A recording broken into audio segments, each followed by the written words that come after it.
సికింద్రాబాద్లోని doctor Narayana college of hotel management లో 100% job guarantee 966365 అనేక ఎన్నికల్లో అనేక అనుభూతులు చూశాం కానీ మేము అన్ని ఎన్నికల కంటే ఇది ఒక తెలుగుదేశం పార్టీ చరిత్రలో ఆంధ్రప్రదేశ్ రాష్ట్ర ప్రజల చరిత్రలో సువర్ణాక్షరాలతో లిఖించదగ్గ ఎన్నిక. ఇది ఒక హిస్టారికల్ ఎన్నిక. ఆగస్టు క్రైసిస్ తర్వాత ఎన్టీ రామారావు గారు పార్టీ పెట్టిన తర్వాత 83లో మేము గెలిచాం. అప్పుడు 200 సీట్లు వచ్చాయి. కొత్తగా పార్టీ పెడతానే ఎన్నికలకు వెళ్లి 9 నెలలు అధికారంలోకి వస్తే 200 సీట్లు వచ్చాయి. 94లో మీరు ఒక్కసారి చూస్తే ప్రజా వ్యతిరేకం వల్ల 3 ముఖ్యమంత్రులు మారడం వల్ల ఆ రోజు మీరు ఎన్నికలు చూస్తే దగ్గర అపోజిషన్ పార్టీకి రిక్వైర్డ్ నెంబర్ అంటే అపోజిషన్ లీడర్గా వచ్చే స్టేటస్ రాకుండా వచ్చాయి. అవన్నిటిని వర్పించే విధంగా ఈసారి ఊహించని విధంగా వచ్చింది. అంటే దానికి కారణాలు నేను ఎక్కువ చెప్పక్కర్లేదు, అనుభవించిన ప్రజలకి అర్థమవుతుంది. ఎప్పుడైనా సరే ప్రజాస్వామ్యంలో ప్రాథమిక హక్కు మాట్లాడే స్వేచ్ఛ. ఆ స్వేచ్ఛనే కోల్పోవాల్సి వచ్చింది. అదే కాదు, బ్రతికే స్వేచ్ఛ, ఆస్తులు పెట్టుకునే స్వేచ్ఛ, ఇవన్నీ కోల్పోయే పరిస్థితి వచ్చింది. అందుకే మీరు చూస్తే మొన్న ఎలక్షన్లో సరే ఏ విధంగా మేమందరం కలిశాం అవన్నీ మాకంటే ముందు మీకే తెలుసు. కలిసినప్పుడు ఎవ్రీ ఈవెంట్ ఇవి వేదిక నుంచే ప్రారంభించాం. అక్కడి నుంచి ముందుకెళ్ళాం. ఆ రోజు చెప్పాం, ఈ రోజు ఒకటి చెప్తున్నాం. మా ఆలోచన ప్రజలు గెలవాలి, రాష్ట్రం నిలబడాలి. అంతవరకు సాధించగలిగాం. 55.38% ఓట్లు పడ్డాయి. దీంట్లో తెలుగుదేశానికి 45.60% పడ్డాయి. వైసీపీకి 39.37% పడ్డాయి.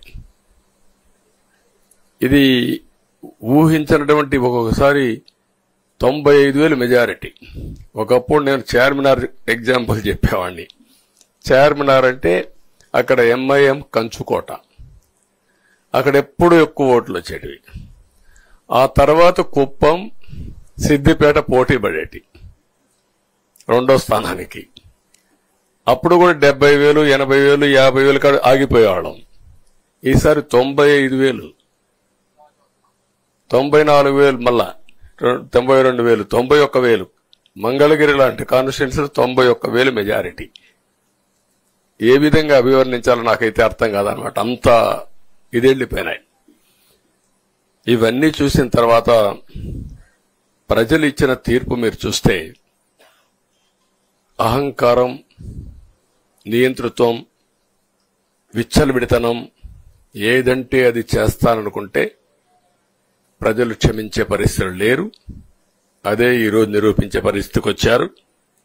ఒక మాటలో చెప్పాలంటే ఈసారి వీళ్ళు చేసింది గుణపాఠం పాలకులకు కాదు, అవినీతి అహంకారంతో ముందుకు పోయే ఎలాంటి ధ్వంసకారులకైనా ఇదే జరుగుతుందని నిరూపించారు ప్రజలు. దానికి మనస్ఫూర్తిగా అభినందిస్తున్నా. అదే సమయంలో 5 సంవత్సరాలు మా కార్యకర్తలు పడిన ఇబ్బందులు, చాలా మంది స్లీప్లెస్ నైట్స్, కంటి నిండా నిద్రపోని పరిస్థితి. అక్కడి నుంచి నేను చూస్తే చాలా కడాన మనిషిని హింస పెడుతూ నువ్వు ప్రాణంతో బతకాలంటే జై జగన్ అనమంటే జై తెలుగుదేశం, జై చంద్రబాబుని ప్రాణాలు వదిలిన సందర్భం చంద్రయ్య. ఇది తలుచుకుంటే ఆ కమిట్మెంటే, ఆ త్యాగాల ఫలితమే ఈరోజు ప్రజాస్వామ్యాన్ని కాపాడుకోగలిగాం. ఒక్క మా కార్యకర్తలకే కాదు, మీడియా 5 ఏళ్లు మీరు పడిన ఇబ్బందులు, మీరు కోర్టుల చుట్టూరు తిరిగిన ఇది మిమ్మల్ని సిబిసిఐడి ఆఫీసులో పెట్టి వేధించిన విధానం అవి తలుచుకుంటే ప్రజాస్వామ్యమే సిగ్గుతో తలంచుకోవాలి. అలాంటి సంఘటనలు జరిగాయి.